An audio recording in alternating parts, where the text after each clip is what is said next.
नमस्कार। Capital TV का खास शो राहुल का अग्निपथ देख रहे हैं आप। मैं हूं आपके साथ पूजा। राहुल गांधी कानूनी लड़ाई में पूरी तरह से फंस चुके हैं। आज मोदी सर ने मानहानि मामले में राहुल गांधी की अर्जी पर सूरत की सेशन कोर्ट में सजा के खिलाफ अपील पर अहम सुनवाई हुई, जिसमें दोनों पक्षों की तरफ से जमकर दलीलें दी गई। राहुल गांधी के वकील कोर्ट में गिड़गिड़ाते नजर आए। राहुल के वकील का कहना था कि केस उचित नहीं है, अधिकतम सजा देना गलत है, जज को गुमराह किया गया।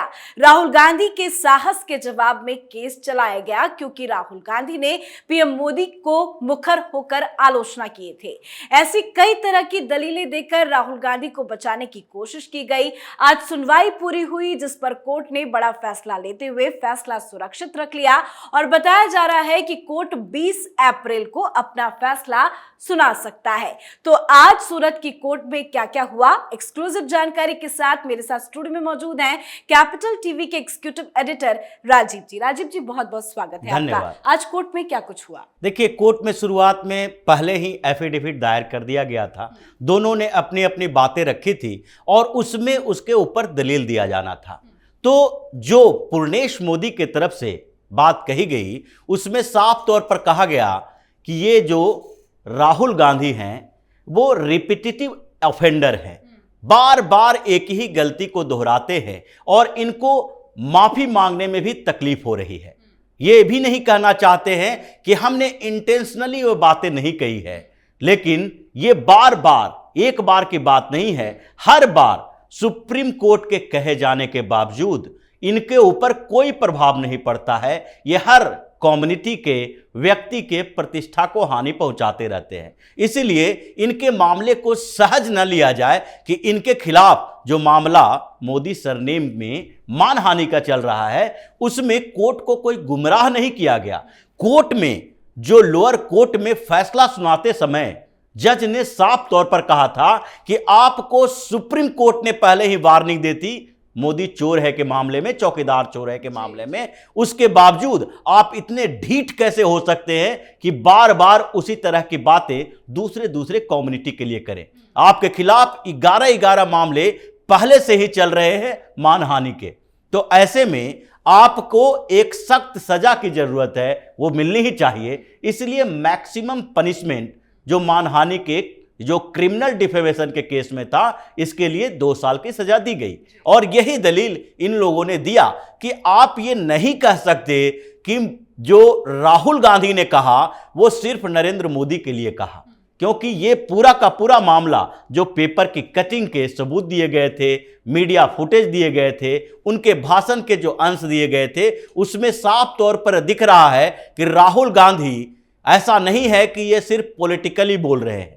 ये तो साफ तौर पर बोल रहे हैं ललित मोदी, नीरव मोदी, नरेंद्र मोदी, और ये सारे के सारे चोर भगोड़े जो हैं वो मोदी सरनेम वाले ही क्यों हैं। इसका मतलब है कि जितने मोदी सरनेम रखने वाले लोग हैं, जिसके आंकड़े दिए गए थे कि 13 करोड़ के करीब मोदी लिखते हैं अपने सरनेम के तौर पर, वो सारे के सारे लोगों को इन्होंने बदनाम कर दिया। उनसे सवाल पूछा जाता है, उनको शक की निगाह से देखा जाता है। आपने कल जिस तरह से समझाया था कि क्या क्या दलीलें राहुल के वकील दे सकते हैं, ठीक वैसा ही मिला जुला कुछ दलील आज नजर आया।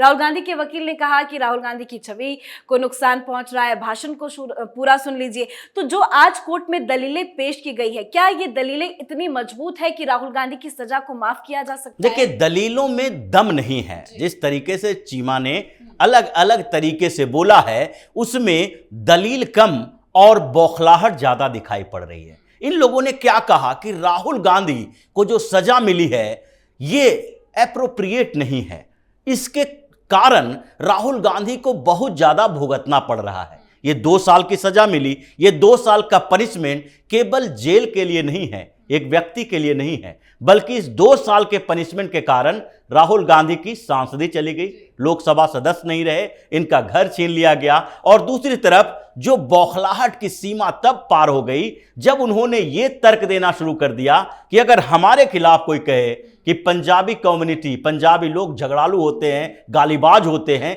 ये कौन सी बात है। अगर आपके बारे में कोई कहे तो सही है, आपके खिलाफ मानहानि की बात नहीं हो सकती पूरी पंजाबी कम्युनिटी के खिलाफ या गुजराती कम्युनिटी के, जो उन्होंने बात कही थी। लेकिन अगर कोई स्टेज से चढ़कर वो व्यक्ति जिसकी समाज में एक अलग छवि है, जो प्रधानमंत्री बनने की दावेदारी कर रहा है, जो एक सम्माननीय सांसद बोला जाता है कि सम्माननीय सांसद हैं जिनको माननीय कहा जाता है, वो सांसद और किसी पार्टी का पूर्व अध्यक्ष, प्राइम मिनिस्टर इन वेटिंग, ये अगर कोई मंच से बोलता है कि पंजाबी तो झगड़ालू होते हैं, गाली देते हैं, गुजरातियों की स्थिति ऐसी है कि वो लुटेरे होते हैं, तो क्या गुजराती कम्युनिटी पंजाबी कम्युनिटी के परेशान नहीं होंगे? वो मानहानि का मुकदमा दायर नहीं करेंगे? इसलिए इनके जो भी तर्क थे वो तर्क नहीं, बौखलाहट बता रहा था, और ऐसे तर्कों के आधार पर आप कोर्ट में मामला नहीं जीत सकते। ये कांग्रेस के जितने वकील हैं, बड़े बड़े वकील, वो सबके लॉजिक इसी तरीके से रहते हैं। जैसे सुप्रीम कोर्ट में कपिल सिब्बल, अभिषेक मनु सिंघवी हर मामले में चले जाते हैं और ये बात करेंगे कि अगर ये फैसला शिवसेना के लिए नहीं हुआ तो शिवसेना एक ऐसे उदाहरण बन जाएगा कि कोई भी पार्टी में कभी भी टूट फूट हो सकती है, सरकार गिर सकती है और इससे डेमोक्रेसी खतरे में पड़ जाएगी। ये बड़े बड़े तर्क देते हैं, तर्क का कोई मायने नहीं रहता, और यही तर्क दलील इनको फंसा देता है। देखना होगा कि 20 तारीख को हालांकि कोर्ट में क्या होता है, लेकिन एक और मुसीबत नई राहुल गांधी के गले पड़ने वाली है, वो अपने दर्शकों को बताते हैं। तो वहीं दूसरी तरफ राहुल गांधी के खिलाफ एक और मानहानि का ही केस दर्ज होने जा रहा है। वीर सावरकर के पोते सात्यकी सावरकर ने पुणे कोर्ट का रुख किया है। उन्होंने आरोप लगाया है कि राहुल गांधी ने वीर सावरकर का अपमान किया है। इससे पहले भी उनकी तरफ से यह मुद्दा उठाया जा चुका है और एक्शन की मांग की गई है। ये तो नई मुसीबत है अब राहुल गांधी के लिए। ये इससे भी बड़ी मुसीबत है, जो मोदी सरनेम का मामला चल रहा है, ये इससे भी बड़ी मुसीबत राहुल गांधी के लिए हो सकती है, क्योंकि ये जो मामला दर्ज किया गया है ये दो तरह का मामला है। एक तो सीधे सीधे वीर सावरकर के अपमान का है, जिसमें सिर्फ सावरकर के खिलाफ बोले गए बातों के लिए नहीं है, एक बड़ा प्रमाण दिया गया है उसमें कि जब पिछले दिनों लंदन के दौरे पर थे राहुल गांधी, तो उस समय उन्होंने एक अपने भाषण में कहा था कि सावरकर की एक किताब में लिखी हुई है कि ये 5-6 लोग मिलकर एक मुस्लिम युवक की पिटाई कर रहे थे, और उस पिटाई करते हुए सावरकर प्रसन्न हो रहे थे, आनंदित हो रहे थे कि एक मुस्लिम युवक को हम लोग मिलकर पीट रहे हैं। ये मामले का जिक्र किया गया है कि किसी भी किताब में वीर सावरकर की जो है उसमें ये राहुल गांधी बताएं कि उन्होंने कहां से पढ़ा है। ये अपने जो कल्पना की दुनिया में जीते हैं, वो काल्पनिक कहानी गढ़ के आप किसी वैसे महापुरुष का अपमान कर रहे हो जिन्होंने देश के लिए इतना बड़ा योगदान दिया है। अब ये तो पहला मामला हो गया कि इसमें सीधे के तौर पर वीर सावरकर इन्वॉल्व हैं।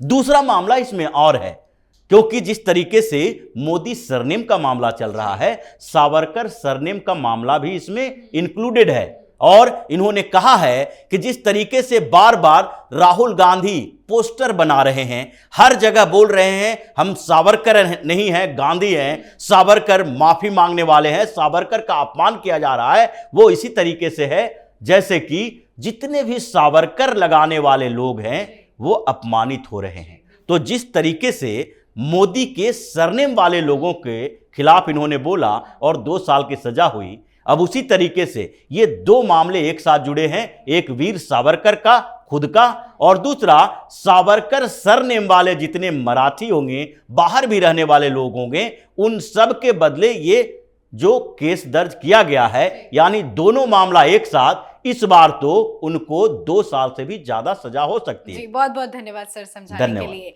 तो लोकसभा की सदस्यता से अयोग्य ठहराए जाने के बाद प्रेस कॉन्फ्रेंस के दौरान राहुल गांधी से सवाल किया गया कि लोग कहते हैं कि राहुल गांधी माफी मांग लेते तो राहुल गांधी क्या सोचते हैं। इस सवाल पर राहुल गांधी ने कहा था कि मेरा नाम सावरकर नहीं है, मेरा नाम गांधी है, गांधी किसी से माफी नहीं मांगता। वैसे राहुल गांधी ने ये बात पहली बार नहीं कही थी, बल्कि इससे पहले भी वो कई बार कह चुके हैं और अक्सर सावरकर को निशाने पर लेते रहते हैं। पर अब राहुल गांधी माफी ना मांगने पर चारों तरफ से घिरते नजर आ रहे हैं। आप अपनी राय कमेंट करके जरूर लिखें। देखते रहिए कैपिटल टीवी। नमस्कार।